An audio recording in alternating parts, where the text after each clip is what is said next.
Dneska začínáte, čeká vás teda 42, máte teda první kilometry, tak pojďte, jedeme.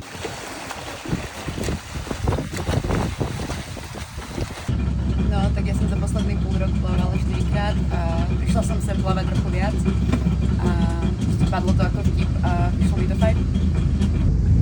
Tak, ja plávem raz do týždňa na polodku, žiaden hrot.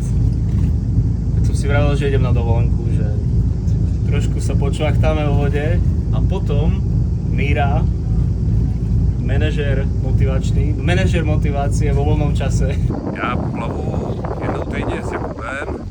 No a ten nápad se zrodil tak, že jsme se tak bavili o různých vzdálenostech, co kdo uběhl, kdy za život a tak jsme si řekli, že 42 je takový hezký číslo a že by se to možná dalo stihnout. Ale moc jsme to nespočítali dopředu.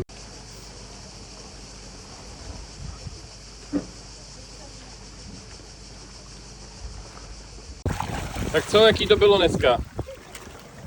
Výborný. Dáte to? Určite. Jaký to bylo dneska? Dobrý. Dáte to? Ne. Krásný vlny. A dáš to těch 42?